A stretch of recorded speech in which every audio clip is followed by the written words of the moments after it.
Wildwood Canyon. We returned to Wildwood Canyon. We just got our first applause for our song. Have a good one.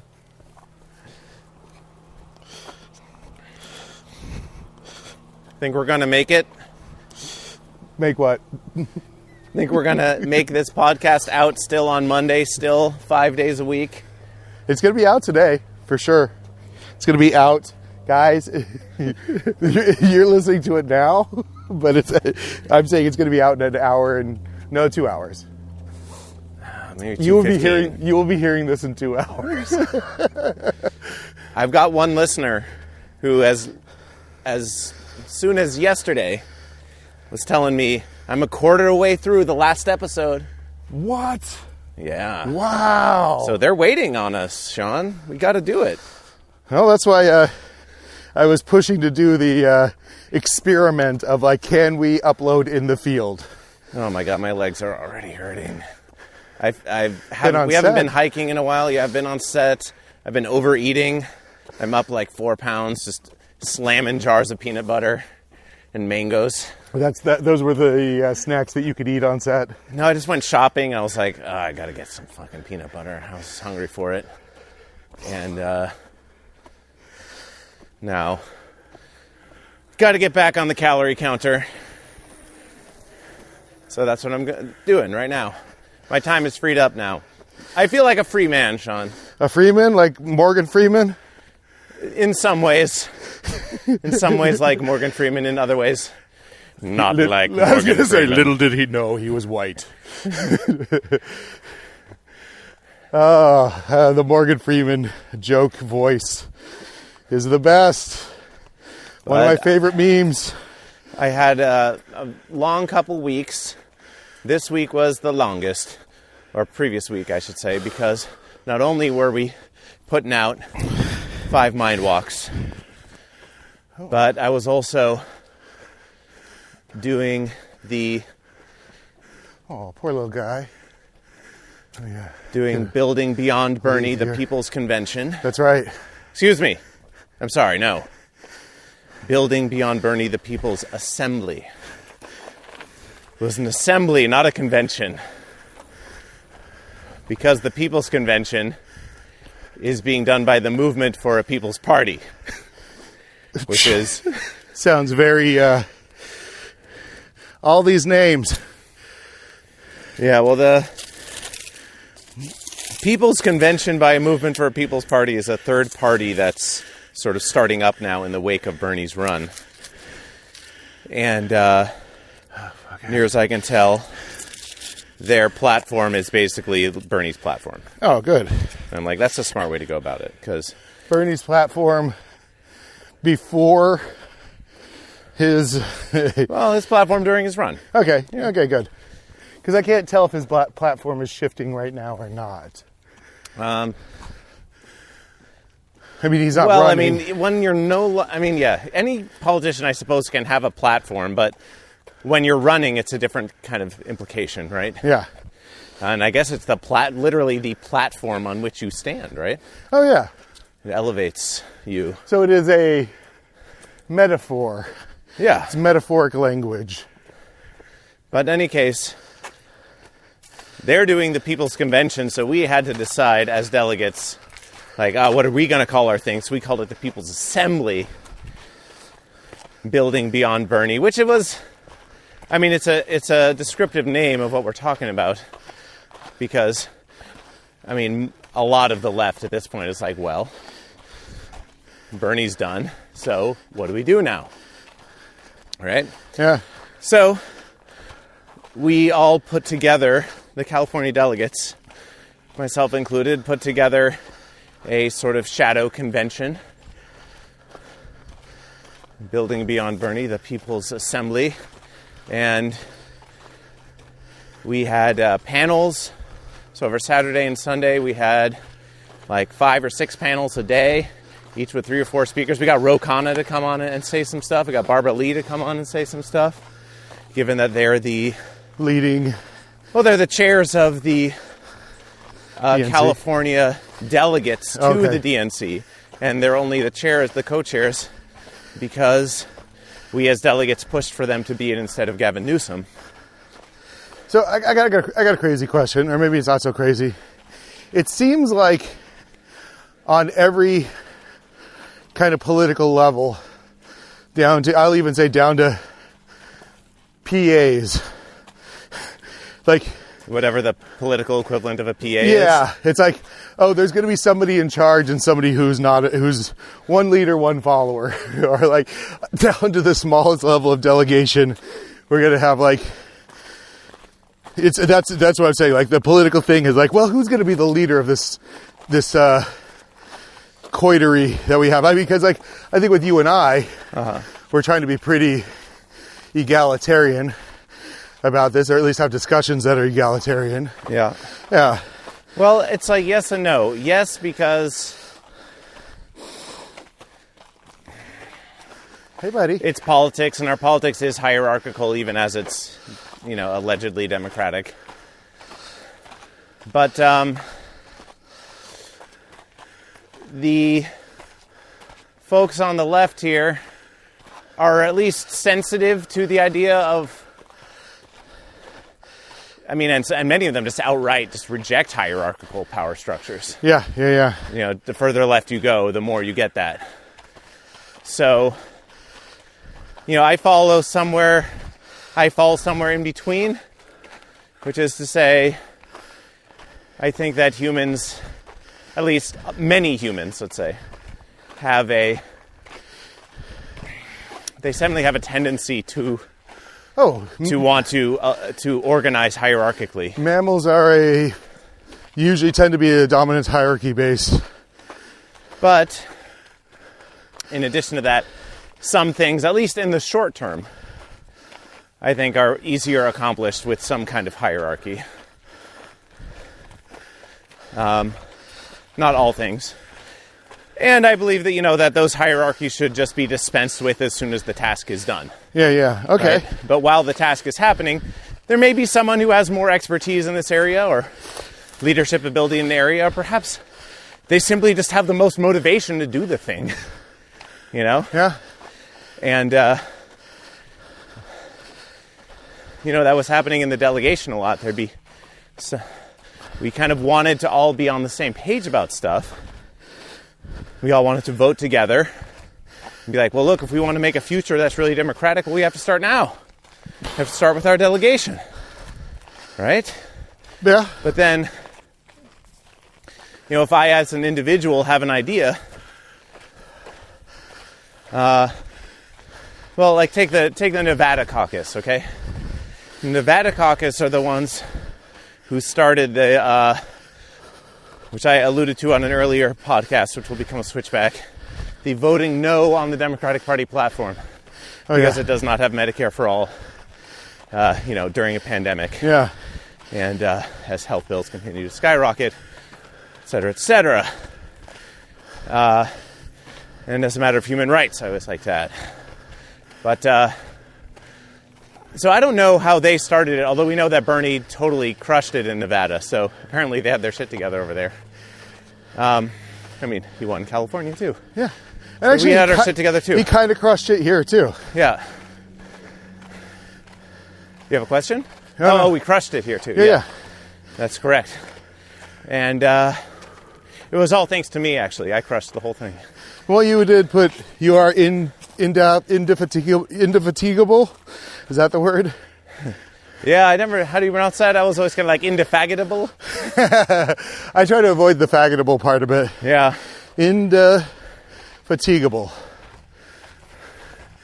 But in any case, the Nevada caucus started that, and then over 800 delegates signed a pledge to do that, to vote no on the party platform. And, Sean, I wasn't your representative because you're not technically in the 29th district. I'm not? Wait, no, you are. I am, yeah. You are. So, Sean. Yeah. As your representative to the DNC. Yeah. I have fulfilled my promise, and I voted no on the Democratic Party platform because it did not have Medicare for all. Fuck them. I did that. Fuck the DNC. I have still forgotten to change my party affiliation back. Right. That's why I was still able to say that I'm your representative. Yeah, yeah. But I promised I would, and I did. It felt good to fulfill that promise. Oh, good. Well, now it's okay. Now I feel like now that all of our mutual politics have been resolved, I can fucking switch to... Oh, you don't have to hold me accountable anymore by being in the DNC. Yeah. But guess what then? So then Ro Khanna and also Rashida Tlaib also voted no on the party platform. Fuck yeah. So, for that same reason. But the thing I wanted to get at was, so I don't know how the Nevada caucus started that initiative. I know there were one or two people on the California side who started the Let's Get Ro Khanna to be the chair initiative. So I can't speak for Nevada, but my point is that a lot of these initiatives started by one or two or three people just starting it and making the online petition and trying to, drum up votes and support. Yeah. They didn't start by 80 delegates all getting together and trying to all agree on what it's going to be and what the language is going to be. Oh, yeah. And then arguing about how we don't have quorum because really there should be 100 of us and it not going anywhere. So some people were very upset in the delegation that who started this initiative? Like, they didn't mind the results. Yeah. That Ro Khanna was the guy and that we succeeded in that. But they were sort of like, well, who started that? And did we all agree to that as delegates? And these are just people, seizing power, essentially. Yeah. Well, they wanted to... Yeah, that's a good tactic. That's basically been the tactic that the GOP's been using. So, but at the same time, none of us are professionals. Well, maybe some of us are, but none of us are really professionals. We all have other jobs, right? Yeah. So, which I could even say legitimately for myself this last week. And then more so if you consider Mindwalk a job, which I suppose we do. Real quick, I want to ask you this. Yeah. Is this kind of in a weird way like the auditioning process? Or if you were to get involved in the political, more deeply in the political world to get yourself a paid job? It is, I'll say it's certainly an audition process for becoming an elected official. Okay. Because you had to be elected as a delegate, right? Yeah. Which is very different from someone who wants to simply work on campaigns. Wait, who are you? Right, so hold on. So there's working on campaigns, which you don't ever need to have been an elected official or delegate or anything to be. Yeah. And then there's also just being a professional organizer. And then there are also people who want to organize outside of the electoral process entirely. So it's not an audition for the whole thing. Yeah. It seems to be more an audition for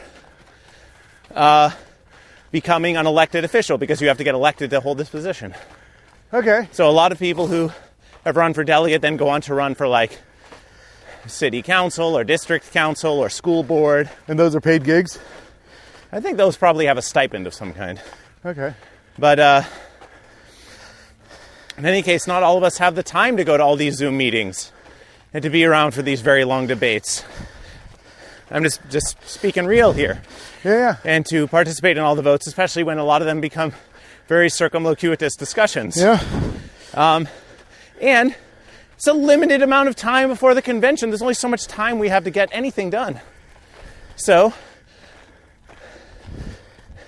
I didn't have the same attitude of I'm very suspicious of these people who start these initiatives without the full consent, because I'm also just being an entrepreneurial sort of self-starter in my entertainment world, just as we're doing with the Mind Walk. Yeah. This is an just kind of and also, we're all individual delegates. There's actually a rule within the DNC that no single delegate can actually speak for the entire delegation.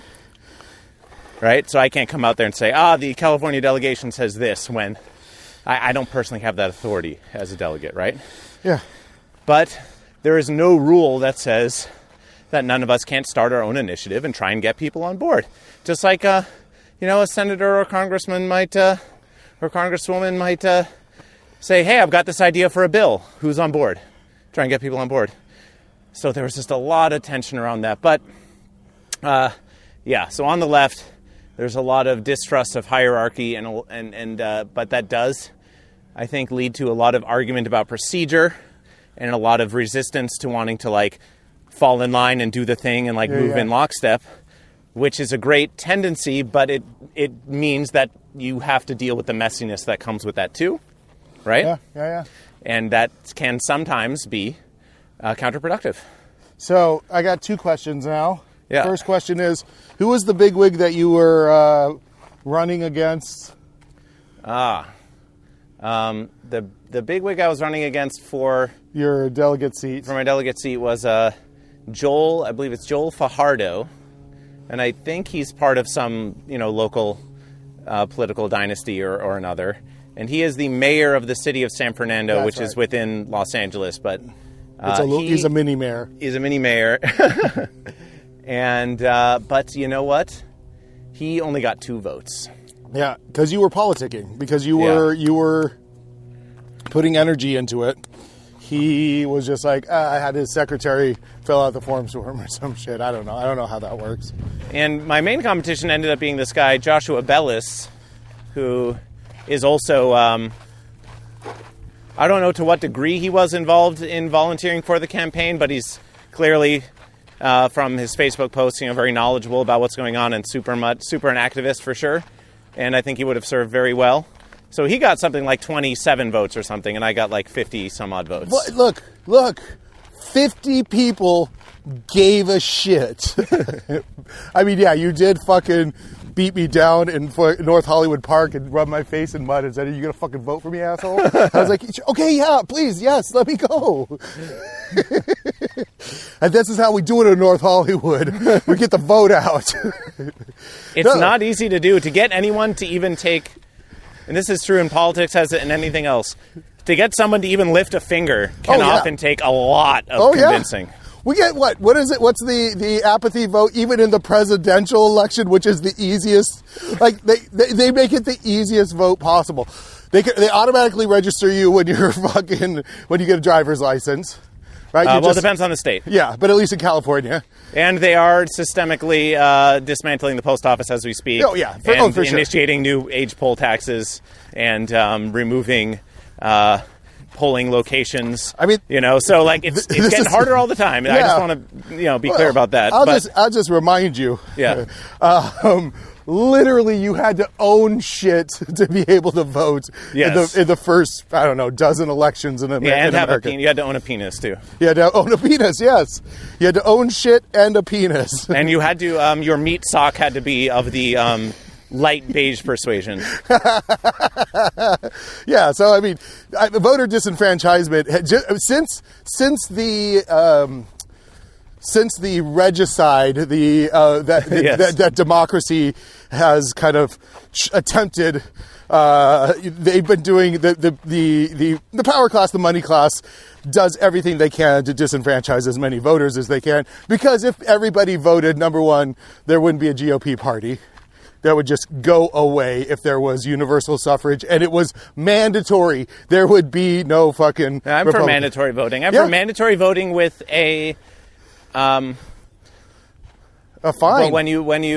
Well, I think you should be able to go into the poll, and there should be an option for none of the above. Yeah. So you still have to go in and actively say. Yeah. None of the above. How you doing? Morning. It is a good morning. Morning. I think ranked voting, a fine for not voting, mandatory voting, and what they do in Australia is they do a sausage fry-up at the polling places. Yeah. And it should be like a week. You should have a week to show up and, go and hang out at your polling place and cast your vote and then go and get... So, I love it. And did you say ranked voting? Ranked voting, yes, ranked voting. I want to add one more little caveat because I understand it's more paperwork, but nevertheless, I think that if you really conscientiously object to voting... that you should be able to fill out a form and then you don't have to go to the poll. But sure. But you have to really make it a statement. You have to put an effort. And again, fill out that form and then you don't get the $75 fine for not voting. Yeah, exactly. But otherwise, if you don't vote, you get fined. Yeah. Yeah, so Will Anderson, probably one of my favorite stand-up comedians. Yeah, he is one of my favorites. He's an Australian comedian.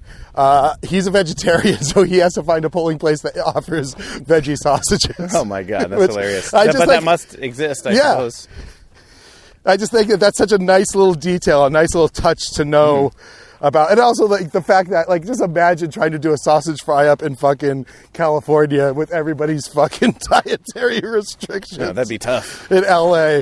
Well, I can only vote in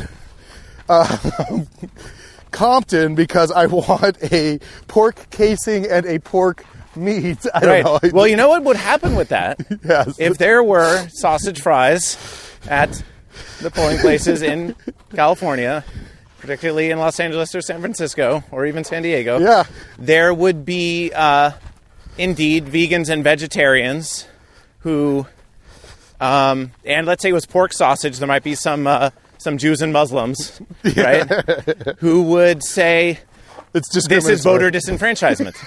The sausages are disenfranchised. We have to smell it, and we don't endorse it. And they would say this is the disenfranchisement. But, you know, I would still say that this is a lighter form of disenfranchisement than a poll tax and shutting down the U.S. Post Office. Just taking the fucking mailboxes off the street and fucking dismantling them. I mean, this is like when I think about sabotage, right? Yeah. The sabot being thrown into the machine so that the workers say fuck you to the machine because they're all getting fired. John Henry, you know, he died fighting that steel driving machine. But now it's the goddamn fucking rich people. It's the goddamn owner class that's fucking saboting the machines. Yes. They're fucking goddamn ruthless fucking neo-Luddites. Man, what could be, as far as symbols of America go, right? Yeah. Isn't the post office one of them? Yes. The fucking stamps, the eagles and shit. Yeah. The fucking post office, man. It's the most they're out American there thing. in their silly shorts and hats and the red, white, and blue, and they're driving around with their steering wheels on the wrong side of the car, and it's like the fucking American post office, the iconography is powerful, but also I would say, like, to me, the most trusted part of the American government, the least corruptible, and founded by the fucking most liberal, progressive, founding father, fucking dope smoking, fucking whore, fucking Ben Franklin, you know. That guy was he was a monster in his own ways, but he spent so much time in fucking France, you know. He lost his fucking taste for fucking, you know, hard bitten war democracy. Look, if it is a public good, then then private industry, and that includes the politicians bought by them, will attempt to dismantle it. Yeah. I mean, and they won't do that with the military because they don't want to give up their stick. Well, yeah, which is they don't want to give the power of their stick to, although they hire fucking private mercenaries all the time too. Anyways. And there's plenty, and the military-industrial complex still gets all the contracts, so it's just there's a paper-thin barrier there. Oh yeah, but also they don't want to give up their stick, and it is the perfect way for them to express government functionality. Yeah. Because authority. Yeah, but in a weird way, meaning Army, violent authority. I mean, at the highest levels, you know, because of all the government oversight. What's that? The AO.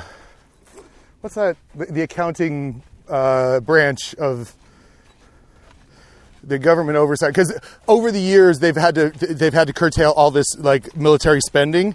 So the military, except for the Pentagon, is a pretty lean I was machine. under the impression that the military budget has been going up year after year. No, but what I'm saying is they use it not in as much inappropriate ways as they used to. Meaning the people get good training, the operations that they do are at least administered from a standpoint of like good management. Yeah, it's bloated for sure.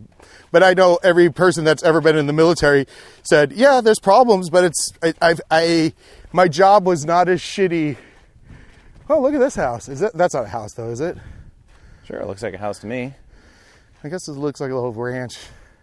I would take a picture of it, but I almost feel like, then I'm like spying on someone's house. Yeah. But that's got to be part of the fucking city of Burbank something. Yeah, it could be. Yeah, because there's a... I mean, it looks like a barn, really. Yeah, there's a... No. It doesn't look like a barn, but it's like painted as if it were a barn. Yeah, but I wonder if it's just the park facility building. Probably. Because there's some kind of government car parks. Okay, I'm not going to defend the fucking military. I'm fucking changing my tactic. Fuck them. I was like, oh, this is interesting. They spend too much money. I mean, but again, like, I know that, like, whatever, the $900,000 toilet seat that the Pentagon got busted for. I mean, really, if I think about it, if I parse that back, they just put all the secret funds of some fucking project on a toilet seat. Right. Yeah, and that literally they were just saying like, oh yeah, that's what we paid. It had to follow all these specifications. Yeah, I'm not defending them. Fucking defund the military, defund the police, there you go. That's what we're defund talking the about. fucking Pentagon. We had to defund the military panel. That was one of our panels. We had a Green New Deal panel. We had a defund, or rather, a panel on defund or abolish the prison system. Yes. You know, that was the debate. Fuck That's sort of the window of, that's the Overton window we're kind of hanging out in. Fuck yeah. And we had a car caravan. I'm kind of mixed on car caravans because it says burning a lot of fossil fuel, you know, and we're walkers over here at Mind Walk. Real quick. They did it around Disneyland, and they called it the Dismal Land, but I think wasn't Dismal Land actually an art project that someone did? Yeah. So probably, I feel like it's such low-hanging fruit. Explain Overton window. I think I know what it means, but... Okay, yeah. The Overton window is, it's sort of a political science or perhaps sociological term that refers to the parameters of acceptable discourse within the mainstream. Okay. But I suppose you could have local Overton windows, within certain groups. Well, do you know who Rick Overton is? Yes, yeah. The comedian. Yeah, he actually performed at the. We had like a Bernie fundraiser. Yeah. That Goat versus Fish was invited to. Well, he was there, and I wanted to make a joke about Rick Overton window, and I didn't. But that was it was in my brain. I just lost the time.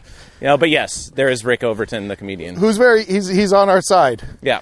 He's I'm Facebook friends with him. You're probably Facebook friends with him, right? Probably. Yeah. But like he comes up in my feed, and he does kind of get sometimes swept up in some kind of conspiracy adjacent things, but otherwise, he's doing the Overton Lord's work. But to give you an example of the Overton window in practice, it might be, okay, you take like CNN and Fox News, right? Yeah. And like MSN. And when they talk about war... What is it good for? Absolutely nothing. Say it again? When they talk about war, they'll sort of be like, well, should we be putting boots on the ground, or shouldn't we just stick to drone strikes? It's like, why put boots on the ground? We should just do drone strikes, or perhaps maybe just sanctions, right? Do we need to be attacking them? Shouldn't we just do sanctions? And like, this is sort of the range of, they would have you believe that the range of debate in the nation in terms of how we engage with our enemies, such as they are, is between like sanctions, drone strikes, or boots on the ground, Pick one. Like this is the range of like, oh, if you're on the left, then you're not for boots on the ground, but of course you're still for bombing the fuck out of them, right? So then someone comes along and is like, oh, actually, we need to get out of Afghanistan, we need to get out of Iraq, we need to get out of all these places. And as soon as you do that, soon the ladies on The View and the other people on the news, they're going to be like, oh, but what about the terrorists? And aren't the terrorists going to come? And what about the freedom that we're delivering? All those arguments come back. And so the Overton window here is sort of referring to that window between like sanctions and boots on the ground. And it takes people like Bernie Sanders, who get a big following, who are shifting the Overton window. Suddenly Medicare for all is no longer just like a wacky fringe position and is now like a real pillar on the left, and is something that even your average person has an opinion on, and is you can bring it up. And yes, some people still accuse you of being a communist, but some people will actually, even if insincerely have a debate and argument with you about it, right? Yeah. And you can bring it up now on a news network as your position. Whereas before, those people weren't even on the program. They were considered crackpots. Right? So the Overton window we would say the Overton window has shifted to the left. So that's kind of what we're talking about with the Overton window. So real quick, I want to ask you this political question because, we were talking about Medicare, and, everybody's like kind of, they're getting stuck for these fucking gigantic bills, and the insurance companies and the medical industries. Can I cite a statistic here? Yes. I saw a graph today showing that the average American family used to pay less in medical bills than they did taxes. Yeah. And like today, the average American household is spending like twice as much on medical bills as they do on taxes. Yeah. So one of the things I think of is like, I suppose, one of the conceits or one of the, it's not even unspoken, but that the government is supposed to protect its people, right? We're forming this coalition. I was born into this coalition, forced slavery into this coalition. Yeah, I called it a tribe. Yeah. Yeah. Or a village. I called it a village. A village. So I'm kind of forced into the culture and have to deal with the government, the chieftain, the tribe leader. If he's not exerting energy and power to protect me, what's stopping me from, I don't know, creating my own state, abdicating, regicide, any of these things? It's the monopoly on the legitimate use of force by the state is stopping you from doing those things. So now their monopoly is aligned with other factors, meaning they're not protecting us from these insurance companies. Are we switching back up? I don't think so. Where are we? Well, we haven't even hit our 45 minutes. Oh, yeah. So let's, I guess, go this way. So we hit our 45-minute mark. Let's let this woman pass by. How you doing? You want to exercise, go this way. Oh, yeah. We're going to go a little bit up that way. Can I say in this break, Sean, man, I've said it before, I'll say it again. I really love this trail. Okay. And this is just what I needed. Oh, good. I figured so much. Okay, we kind of we got to this. This was our idea today. But yeah, so well, I think if you go to HIPAA in the Hippocratic Oath, there is an obligation of people that have learned the healing arts and been licensed to practice medicine in America, that there is an obligation for them to treat people. No harm. But the way it has been managed by all these middlemen is it's literally your money or your life. Yep. They will figure out exactly how much resources they can extract from you. If they can get away with it too, it's your money and your life. Yeah. Yeah. If they can get you to spend the money and they don't have to pay for the treatment, even better. Yeah. So we're in a situation where the people in charge are giving these companies the ability to hurt the American people. So they're actually extending the legitimate use of force to these private corporations. I mean, when it comes to health, medicine, surgery. I was thinking about surgery. Yeah, I was thinking about your surgery. Yeah. It's a form of. I'm not saying this as a criticism. I'm just using these terms so we can explore the idea. It's like a precise form of violence. Yes. That actually, because of its precision and because of our understanding of how the human body works, a surgery is a precise form of violence that can actually heal you. Yes.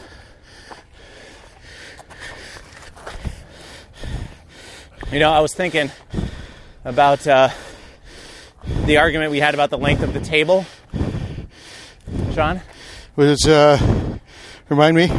We were talking about if you could measure the length of a table. Oh, we yeah. were at, what's that hike?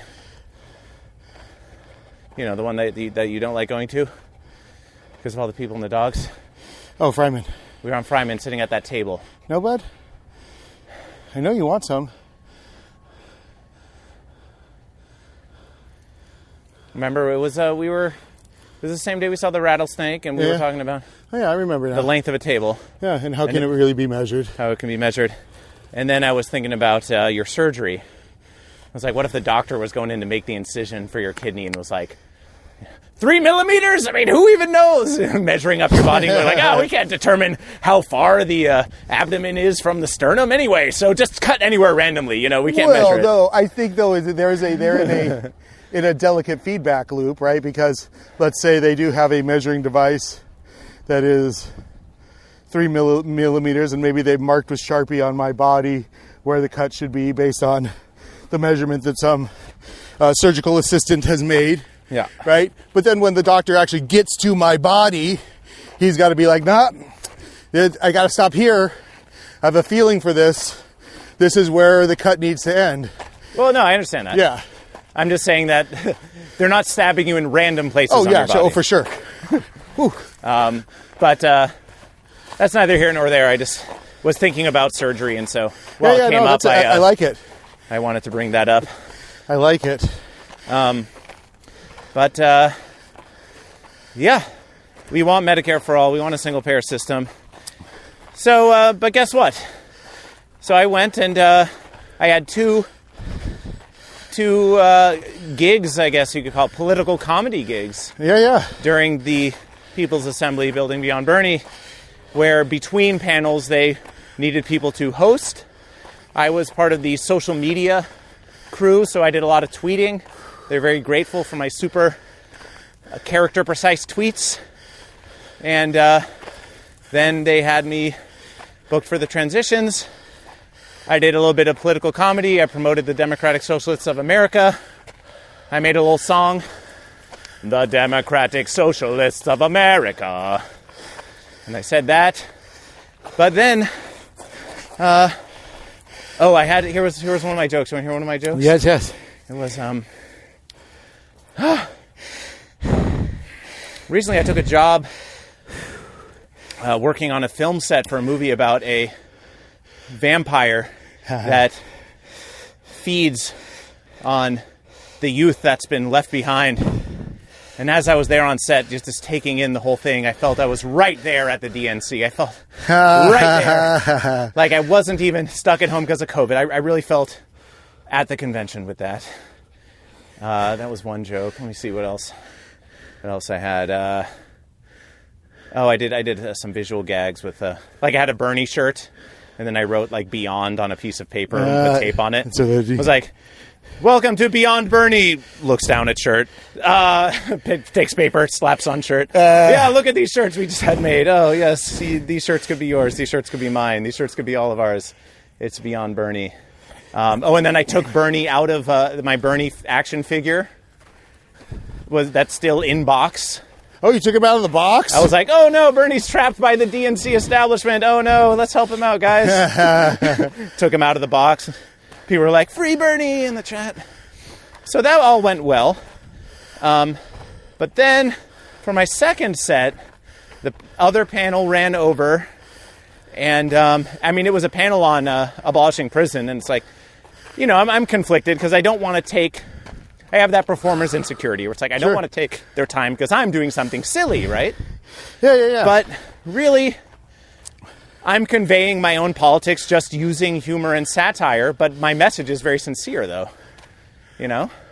And as much as I'm like, oh, this should all be for serious things, this gathering, a lot of people are like, oh, thank you so much for bringing some levity and to sort of breaking up these really intense discussions with a little bit of humor, right? So even as I'm self-conscious about it, other people are like really grateful for it, right? So I got bumped. My second set got bumped. I had all my lighting set up. I had all my stage set up. and I was ready to go. And then they were going to transition between panels. They were going to go to the They were going to go to the climate change. No, they're going to go to the U.S. foreign policy panel, and someone said, "Oh, actually, okay, now we're going to transition to the foreign policy panel." Other voice, "Oh, actually, no, we were going to go to Michael first, and then." Third voice, "Well, it's already 3, so we have to move on." And da-da-da-da. And I was like, "Fuck!" I didn't. I was all ready to go. How many more panels would there have been that day? How many more panels were there? There were another, at that point, the one that was about to happen, and then another one, and then some concluding remark. And then you didn't have a slot after that slot? Well, let's see. So I had the wrap party that night for the movie, which I wanted to go to. Because I wanted to maintain my connections and have more prospects for more work in the future. Yeah. Which we'll tell that full story a little later, but basically I made good connections. Good. But I wanted to go to that, and it was more. I was approaching it very much like a comic, because that's what when it comes to speaking time. That's the framework I'm used to thinking in. And what I told them was, because I knew that Saturday, going into the AM, finished at around 1:30 a.m. or so, 1:30 or 2. That was the wrap for the movie. So then I went to bed.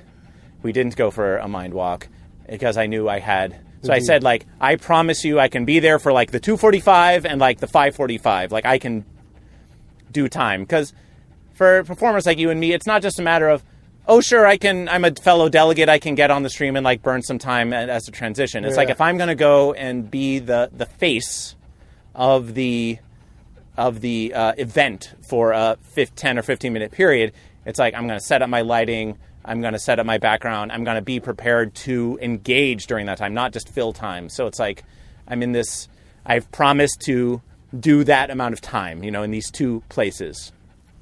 But I decided, after I had performance blue balls, as you called it on the drive over here, I decided to stick around after all. For the end of that panel, and then I got to do my second bit, which was promoting the DSA, and then also I said something like, we've had a lot of great panels here today, a lot of great progressive voices, but I thought, let's just extend a hand. Let's say 1 minute, 60 seconds of speaking time to a corporate Democrat. We're going to be working with these people, so let's just, I've invited someone here, and then I'm ducking under the camera, I'm putting on my suit backwards, I'm putting on my two ties, I'm putting on my sort of what's it, it's an eye mask, like a Zorro mask, but it has money on the mask. And I'm putting on my money mask, and I'm taking off my post office worker's hat that I think you gave me. Did you give me that? Probably. And getting ready to go. And as I'm doing this, someone else chimes in and it's Michael is a delegate, and he was a really great Barney volunteer, and da-da-da-da-da. I felt one, he was filling time because I was off camera for a second. People didn't know what to make of it. And two, it was look, I know this may seem really weird, but don't worry, this guy's cool, kind of thing. Yeah. And then I get up there, and I'm wearing my money mask, and I'm saying, thank you for letting me speak here today, even though I would never want any of you to speak at any of my conventions. And these are beautiful progressive ideas that are going to be moving us into the future, and I promise to obstruct them every step of the way. I promise you, that is my promise. I will obstruct them every step of the way. I would like to recognize now America's youth. They are the future of America, which is why we will cling to power for as long as humanly possible. We used to tell the current 30 and 40-year-olds that they were the future of America, but now we're going to say even younger than that. Now it's the 20-year-olds. Now they're the future of America. And we will hold on to power forever, and we will develop life-prolonging drugs and treatments that will be available only to us because we have a healthcare system that caters to the wealthy and well-connected, and we will stay in power forever. That is our promise. We will stay in power forever. And then the one about, yes, do not boo me. That would be very rude to boo me. And it was great because then a couple of people on the stream were boo. I was yes, good. Yes, you're understanding. I'm the piñata. I'm playing the part of a piñata for you to boo and strike, metaphorically. Or you could actually go on a general strike. Strike that said. General strike the set. So even though, and this was just after the foreign policy panel, so yeah, I said, You want some water, bud? even as I promote a foreign policy of bombing innocent civilians overseas, booing me would be very rude, and you should absolutely not do it. I will invoke God cynically. I will invoke God cynically. God is on our money, and our money is on God. We will moralize. We will moralize at you. That is my promise to you. That is my promise to you. Regardless of what I actually believe, I will invoke God's name. Go drink this. Okay. So it was a good set, and people were, ROTFLOLing in the chat. Nice. And we're very grateful for my corporate Democrat character. And I felt like I was able to make some sincere political statements while still being in my sort of natural oeuvre of being a comedian.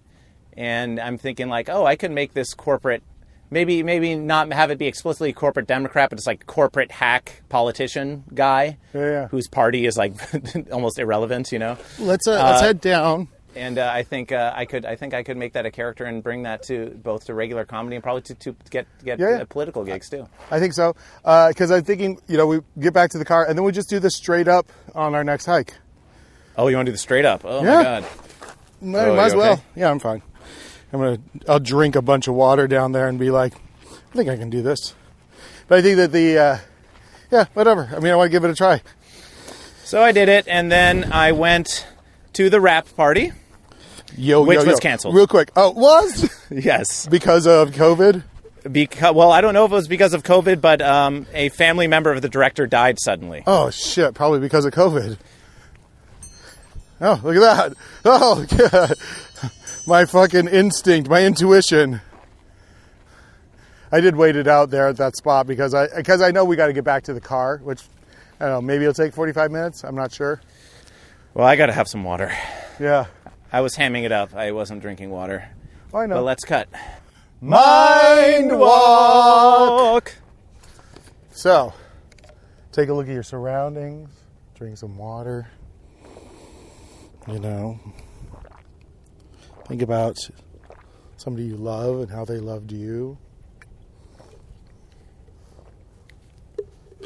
Be grateful that you can still eat.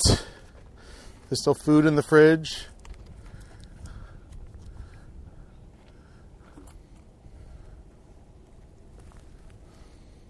I'm grateful for this cloud cover right now. Yeah, right. We've been in some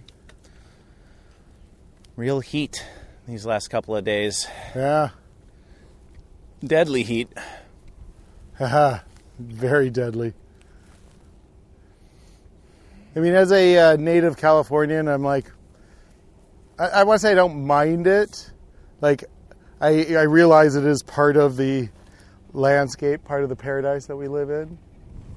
And, I go out in it. I drive my car that has no AC and run errands. Right, Barney? I know you don't like it.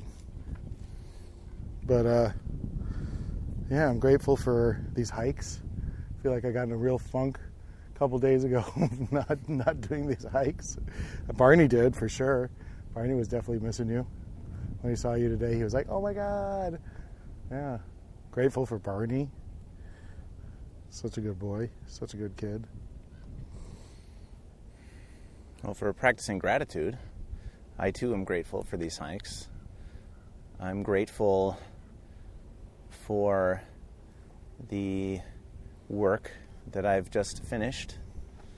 I'm grateful for all of my allies and activists that I've been working with who are out there fighting to really make a better world. And I'm grateful for the water I just had. Grateful for my health. The continuing project of my health. Yeah. I'm grateful for Barney too, I don't know, I almost feel like I have a dog in Barney, but I don't, own a dog. And I'm really glad to have been able to make companions with this pooch over the last several months. He's a good kid. And I'm grateful for you. I'm grateful for our friendship. Still, Yes, after all this time. It's still we're putting in the work to make it work. I'm grateful too. I'm grateful for you. Thank you. After because I fucking took an Uber to the location of the rap party because I was like, oh, I'm gonna drink, gonna get a little high, gonna celebrate. All this work is done. The People's Assembly is done. And nobody's here, and the rap party's not happening, and I just wasted money on an How Uber. did you find out? An email was sent. I didn't catch it in time. Oh, shit. But I then went for a little walk along the streets through Van Nuys, and then I saw a ramen place that was open, so I had a beer and some ramen and some mochi and some fried chicken. And I was like eating out. Let's get moving. Yeah. But before we do, follow Mindwalk Pod on all yes. social media and join our Patreon. I think we're going to, again, wacky, I know, you're on a roller coaster ride of us constantly changing the Patreon tiers. But I think what we're going to do to make it even easier on us is the $5 tier, the Trail Angels. It's no longer going to be quite as juicy as it used to be, because it used to be the Trail Angels were going to get all the audio, but now I think we're going to do one public Mindwalk a week. Yeah, I think so. I think that's fair. Just the one. We reserve our right to publish another 2 a week if we feel like we want to get one out there just to throw some meat to the trail moochers, or some Cliff Bars or whatever the fuck. And then, I'm so sorry, I just shilled Cliff Bars. I didn't mean to. I meant, just trail mix. I don't know. Gorp. Some gorp. So, yes, the Trail Angels will get an additional 2 episodes. So you'll get 3 a week. But it's not all just cuts, guys, because what we're doing is sort of eliminating the tier that's just the bonus videos and pictures, and we're just going to roll that into whatever episodes you get. Yeah. So if you become a Trail Angel, you're going to get, first of all, everybody who gets the first episode will have access on the Patreon along with the photos and stuff and videos and bonus content. Then, if you're a Trail Angel, then you get 3 episodes a week and the bonus content for all of those episodes. And then, if you become a Barney to Wonder Dog Cadet for $10 now, we're just going to make Barney to Wonder Dog Cadet 10, 5 for the Trail Angel. If you become a cadet, then you indeed get 5 episodes a week. And one of those episodes, can I release this now, Sean? Is it time to tell them about the one special episode they'll be getting for the Barney to Wonder Dog tier? Per month. Per month, yes. Yeah. What will they be getting, Sean? Mind Bark. Mind Bark! It will be a microphone on Barney to Wonder Dog, and you'll just hear Barney. I would say Barney Vision, but it's not Barney Vision. It's Barney sound. Barney audio. You'll get Barney audio. Barney audio. The podcast for being a Barney to Wonder Dog Cadet exclusive to you. So yes, join us on Patreon. Become a patron. Yes, you. Support us. We're still out here hiking for you. Okay. I have a question. Yes. So this whole what's the word I'm looking for?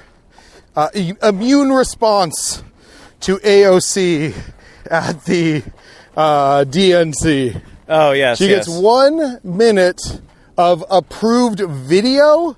Yes. Yes. It's... In other words, so they can tell her, no, this isn't good, and make her do it again and whatever, right? The most electrifying Democratic candidate... Or politician, yeah. In generations. And the DNC, because they're such weak-ass corporate fucking shills, They're going to fucking give more time to fucking people that nobody gives a shit about. Like John Kasich and stuff? Yeah, like a Like literal straight up Republican. Republican. A Straight literal up Republican. Or I should say, pro-life Republicans going to get more speaking time than AOC. AOC. Yep. I mean, that just tells it all to you right there. Yeah. Tells you the whole fucking story.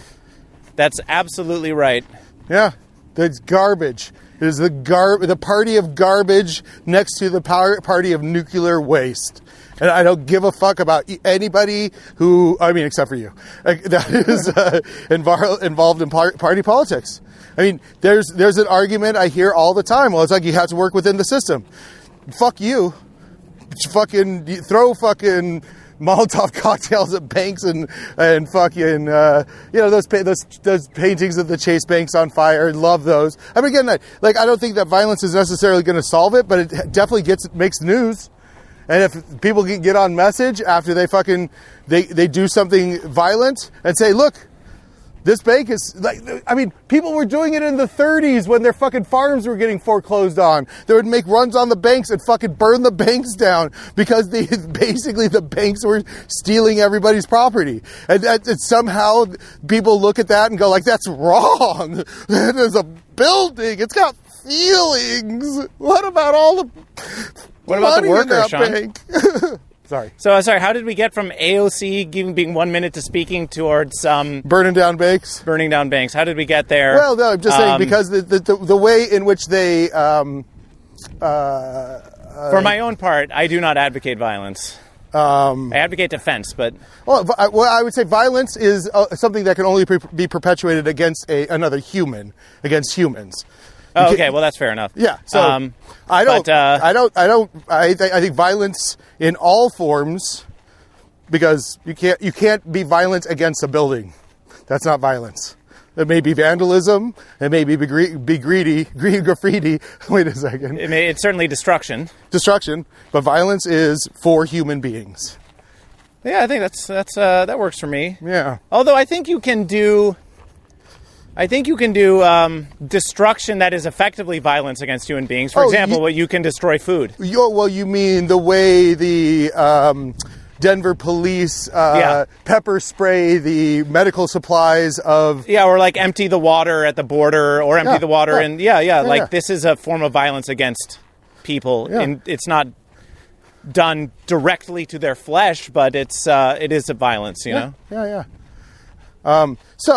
Speaking of which, yes. From that panel on American foreign policy, I made the now very obvious connection to me that sanctions, like how we're stopping medical supplies and shit from getting into Iran and stuff like that. It's violence. Sanctions. Well, it's violence. But the point I wanted to make that it's just the modern form of siege warfare. Yeah. We're surrounding the fucking castle, and we're preventing food and supplies from getting in, and letting disease spread in there, and just starving them out. This is a very old military tactic, and this is just done on the scale of a fucking nation state, and we don't need the boots on the ground to do it. Occasionally we maybe need to send a couple of boats out there and stop some supplies from getting in, but basically, sanctions. It's just siege warfare. Yeah. It's, states are... I mean, again, I wrote this as a Facebook status update. If states are basically established to fortify the interests of classes, to the upper class. I mean, you don't need the middle and the lower class if there's an upper class. Well, it's certainly there to serve the people who are in power. Yes. So if states are a scam for the rich, then a person like our president that is a fucking con man for the rich, it's like, we're getting conned. We're getting fucking scammed. The state apparatus is doing exactly what it should. Exactly what it should. But, that's why. I say to that, I'm like, yes and no. Just because I'm a believer that, I see your argument and it makes sense. I just maintain this naive belief that we have some power as humans to self-determine, and that we can make a society that has, if you want to call it a government, it does, or not. You don't have to call it a government. Whatever you want to call it. I do believe that we have the capacity to organize in small groups and large. That structure works to the benefit of the majority rather than, and works for the benefit really of everyone who's a member of the group. So, to me, like, the state is like any kind of weapon or any kind of tool where it can be used for harm or for not harm. I don't know. I think that there's something inherent in the tool of a state that is, because it is aligned with the powerful, inherently creates harm for the...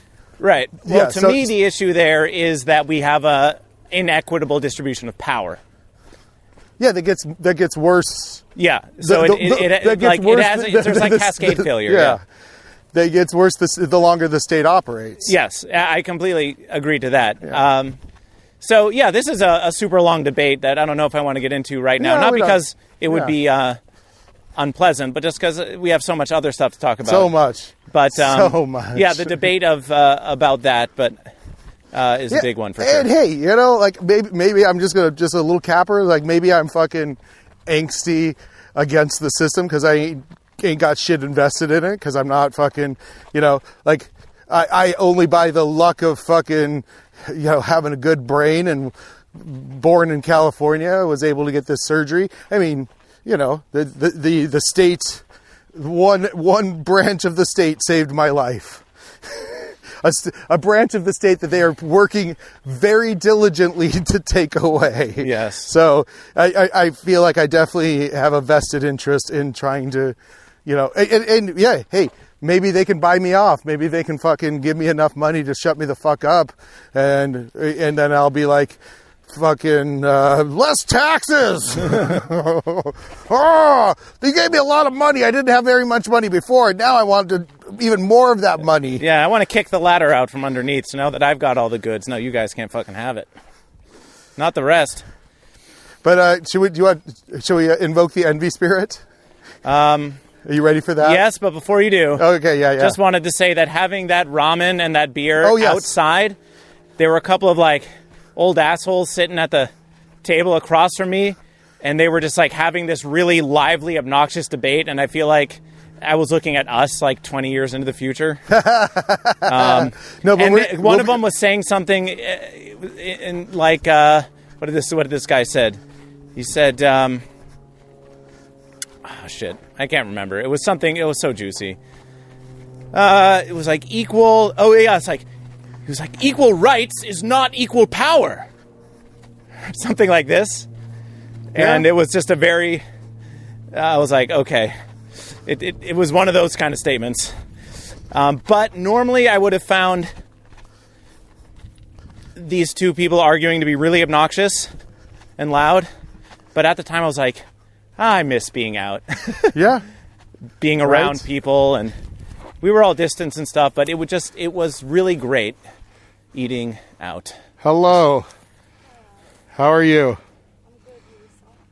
We're doing great. Well, we got a little bit of cloud cover. That's nice. Oh, hello. Oh, there's a whole caravan of people. And we've got others behind us too. Oh, we got 3. Oh, man. 4, 5? This is like the crossroads.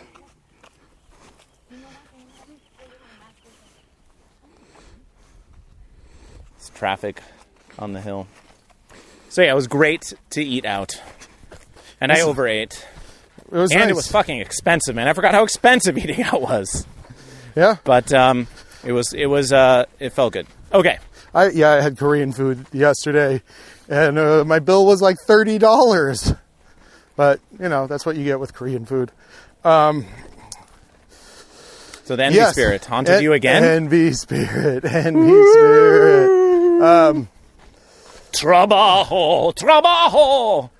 So, this person made a statement about something like, oh, if you've got a problem with me,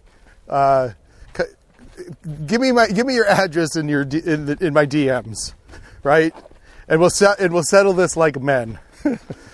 Really use the classic "we will settle this like men." Really said that? Something like that. Wow. And I feel, I'm stating it so bluntly. I'm 99% sure Envy Spirit is not going to listen to our podcast because I just don't think they know how to operate the technology. But if you are listening, come into my DMs and we'll settle like the way I was going to say Michael and I, as men, settle things. Let's peel off to the side just for a second. Oh, yeah, for sure. Yeah, how do we settle things? Hello. Well, we'll state our position, even if it's something a little bit vague. Like you said, I'm having a weird feeling about this. And we had a scheduling thing, and you had said I had a weird feeling about this. And then we got in the car, and I said, "Hey, do you want to discuss that the text?" And you're like, "Okay, yeah, we can do that." And we talked about our feelings around it and why we might, could figure out a way to do things better, to kind of set some gentle boundaries with each other, and to have we formed an understanding, a coalition, rather than some kind of animosity. I mean, especially because we're, let's say, business partners. We want to figure out a way that's going to work for both of us in this situation so that we all get our needs met. Mm-hmm. And we haven't quite come to a decision yet because we have patience that we know that we will come to a decision at some point. And we also know that because this boundary has been set, that as we approach it in the future, we can know to be careful. Mm-hmm. And I would say my preferred way for humans, but men, in a manly way, being able to be vulnerable and in touch with your emotions and know that maybe you don't have all the information and that other people's feelings are valid. Having a discussion that we can resolve like men, by facing it head on and having a vulnerable conversation about it. Where I feel in this text and in this update, and I'll say in honesty, I know he was talking about me because I've been reporting his Facebook status updates. I'm a goddamn snitch. What happened? You are so anti-snitch. So what key turned in your head? Well, so some gun law changed, and Envy Spirit posted like, "All right, we get our high capacity fucking magazines back. Get them while you can, brothers, because it's time to fucking take matters into our own hands." Yeehaw! And so, just mainly because I was like, it's kind of like this violent rhetoric. It feels like he's trolling, right? Because obviously this person is in the comedy world. He knows that most of the pendejos and fucking whatever he thinks of us non-working class folks, that if you don't work with your hands, if you don't get your back wet from sweating, then you're not really a man. You're not a man. And like this kind of like ideology that... Those are terms he uses, by the way, right? Oh yeah, for sure. The wet back. Yep. Yep. I mean, the Envy Spirit must know this as he is saying it, right? Oh, sure. Of course he does. Yeah. We've seen the Envy Spirit use wordplay time and time again of this kind. He passes, so he can play both sides. Oh, yeah. He's got that trickster energy.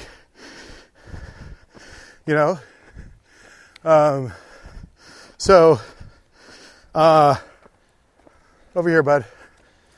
Man, I love this trash can, this receptacle that says consume. Oh, yeah, that's the one I took a picture of the other day.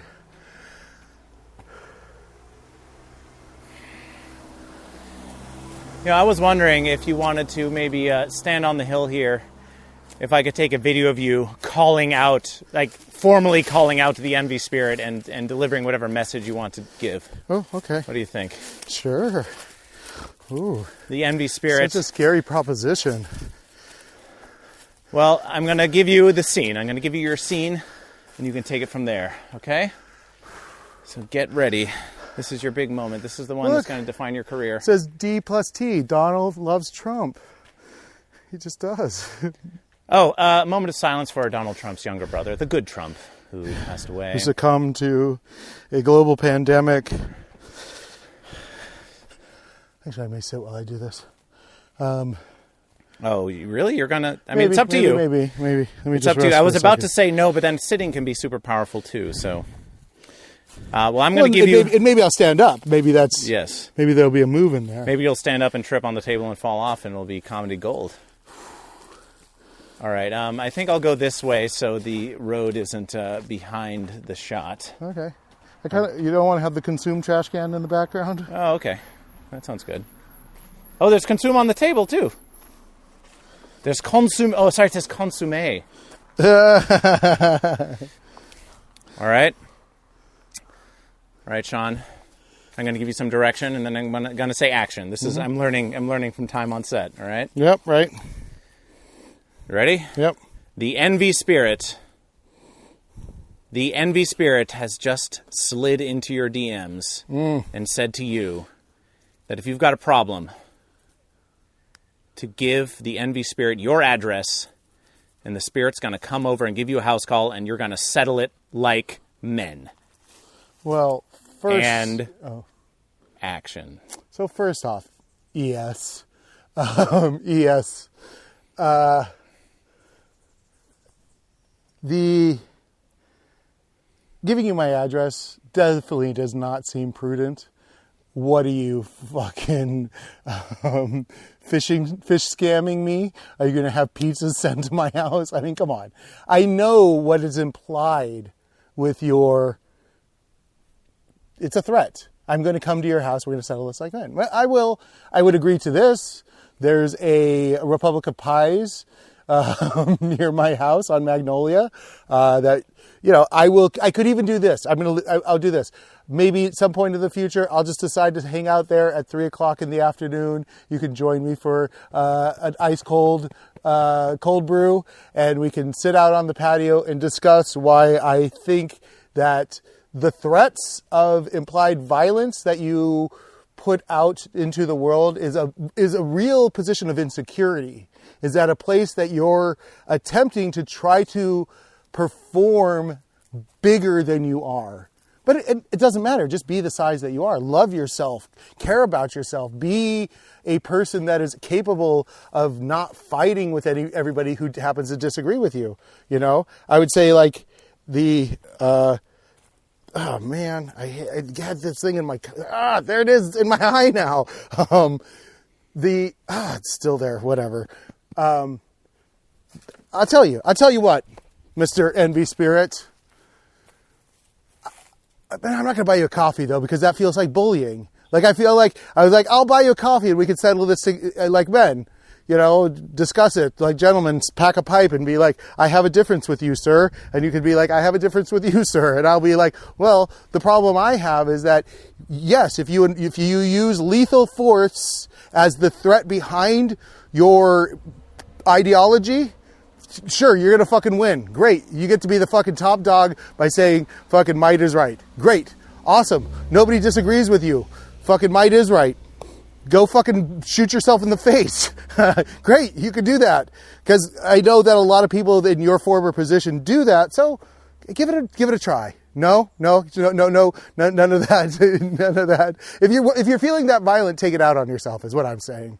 Just like masturbation. It's nobody else's responsibility but your own. And now, yeah, I don't know. It's like, what do you answer to a violent person? What do you answer to a person that's a threat? What is the thing you say to them? No, thank you, sir. I do not want to engage in a fight with you. Do you just say, oh, you're right, yeah, you know what? You're right. You do have the freedom of speech. But you know what I have?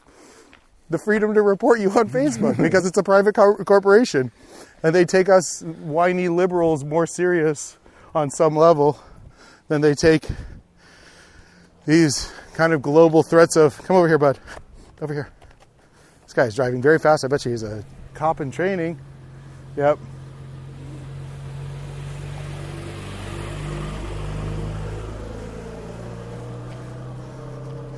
I mean, do you have any answers? How do you respond to a person who is threatening violence? Well, Envy Spirit called me the other day. Yes. Did you talk to him? Called me, and I didn't answer. Okay, good. And called me again. I didn't answer. I think. Oh no! I think I told you this story Yeah. on the River podcast, but Oh yes. recently Envy Spirit called me and left a message, and the message was opened with the standard insults, and then went to,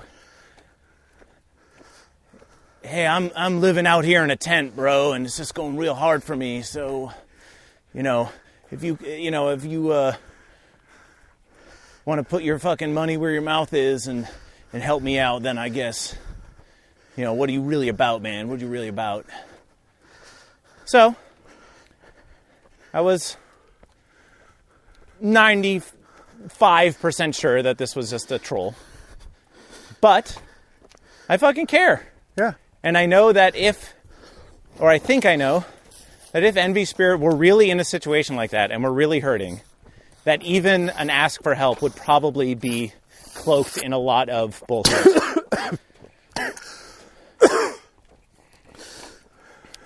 So, I decided, on the very off chance that this person is actually in trouble, Yeah.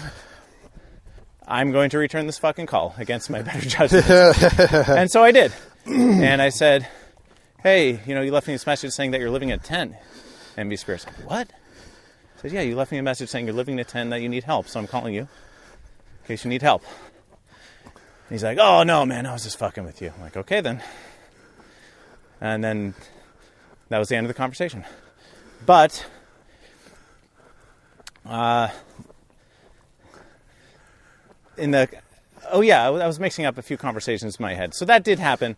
But in the conversation prior to that, Envy Spirit made an implied threat of violence against me. Yep. And something about, I'm going to come over to your place. And I think maybe that same line. Maybe that's just a line that he's been working with in his repertoire. Maybe that's a bit he's working on. I'm going to come over to your place, settle this like men. And so at that moment, you asked me, how would I handle it, right? Yeah. I just said to him, is that a threat? Yeah. And he's like, what? I said, no, I'm really asking you, are you threatening me right now? If you're going to threaten me, be a man. If you're going to threaten me, then straight up, then let's hear it. Yeah. And then Envy Spirit's familiar was laughing because he knew I was forcing Envy Spirit into a sincere position. Yeah. Right? Which Envy Spirit does not seem to like doing. I was like, look, if you're going to do this, then... Because I don't know with Envy Spirit. Envy Spirit could go down an even darker path. Could turn off the wrong way. Right? Yeah, harm for sure. itself, harm others. Yeah. We don't know. It may not seem like that's going to happen today, but over the long run, these things could happen, right?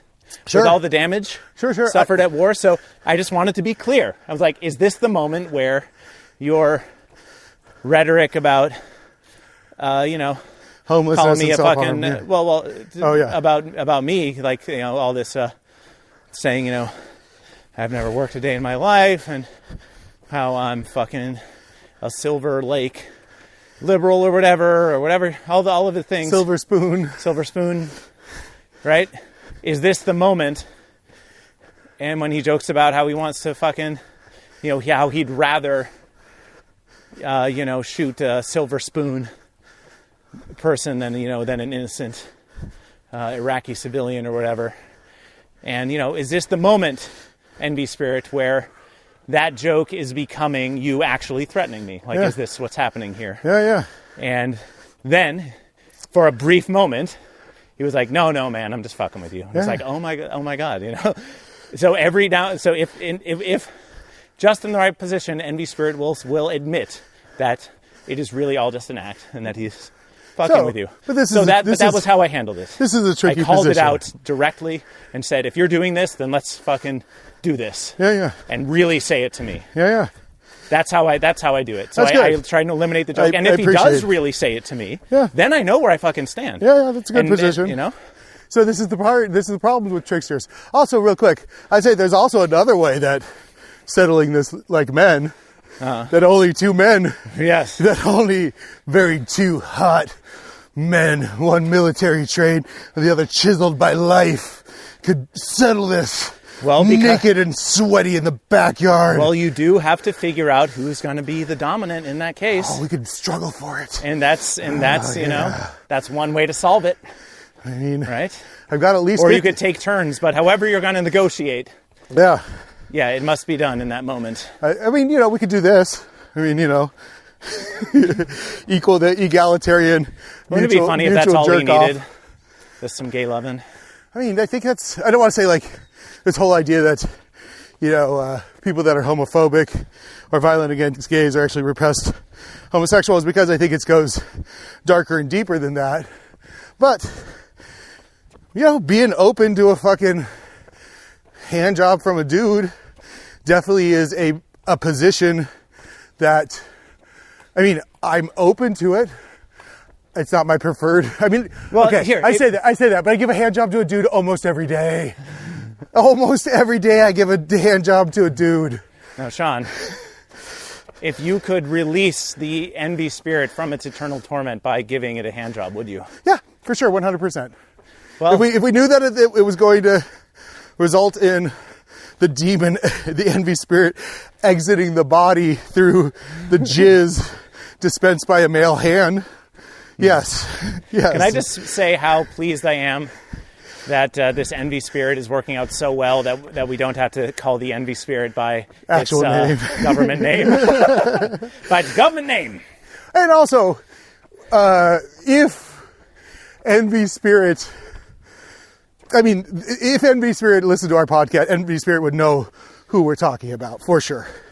100%. Yeah, but, you know, fuck that guy. Fuck that guy. And number two, that he'd have to admit that he listens to podcasts, which is the most hipster, silver spoon, like, oh, you know, he lives in West Hollywood, so Yeah. how ballsy, how fucking brazen is he?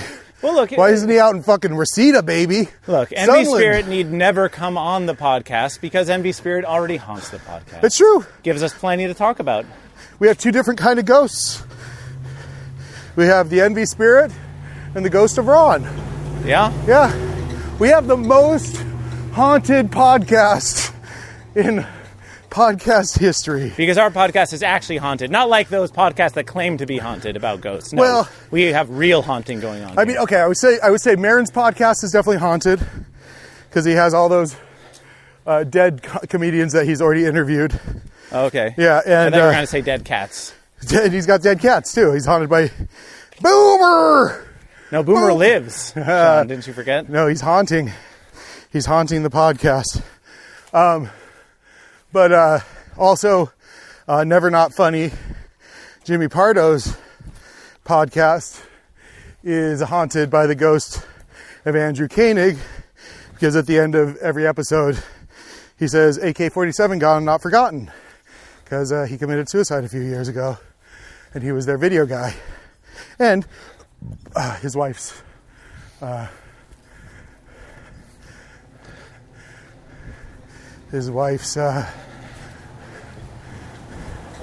brother. Well, we're coming up to the end of this mind walk. Yeah, how much time we have on our timer? I didn't actually reset it. Oh, okay. Well then, We might have a little bit more time, though. yeah, we might as well just cut it where we're at. I think so. So really, we didn't have... Well, we had a fair range of subjects, but really there was envy spirit and also delegate duties in politics. Yeah, And a little bit of comedy. some AOC in there. I definitely want to talk to you more about my experience on set, and I think that'll be for the next Mind Walk. Yeah. Oh, for sure. So, Maybe, how do you feel about this? That instead of trying to cram it all in, all 5 subjects, instead just we're going to really explore this subject. I guess we can do whatever we want, but it felt good to just explore that topic without feeling the pressure to have to talk about the being on set also. Oh, yeah. So I got it kind of all out of the system, I think we're, we're figuring this out as we go. Yeah. And whatever it ends up being, we could have conversations. We could just be silly. I'd say we could even not talk. That would be weird. Yeah. Well, that was one of my early pitches. Yeah. Just on principle, it has to be done. That'd be really weird. But we also didn't really describe the hike very much. No, we were very in our heads today. Yeah. Other than to say that it was, it felt. It was your favorite hike, or it's my favorite kind of hike. Yeah. If not my favorite hike, and I appreciate you. You didn't have to concede anything, but this was after this very long week of work. Yeah, it was where I need. It's what I needed. No shopping carts. No, no homeless villages. No, I saw one cigarette butt, which I want to talk about. Cigarette man, cigarette spirit. When we get started again, but and again, it's controlled enough that we're not going to feel like, oh, poor Barney, he doesn't know we have another hour and a half in front of us. Well, he's going to get his rest. Yeah, that's true. And I'll dunk him in some water. I'll pour some water on him. But let's cut. Well, let's thank everyone for joining us on Mindwalk Pod. Subscribe to the Mindwalk Podcast. Tell your friends. Go for a walk yourself.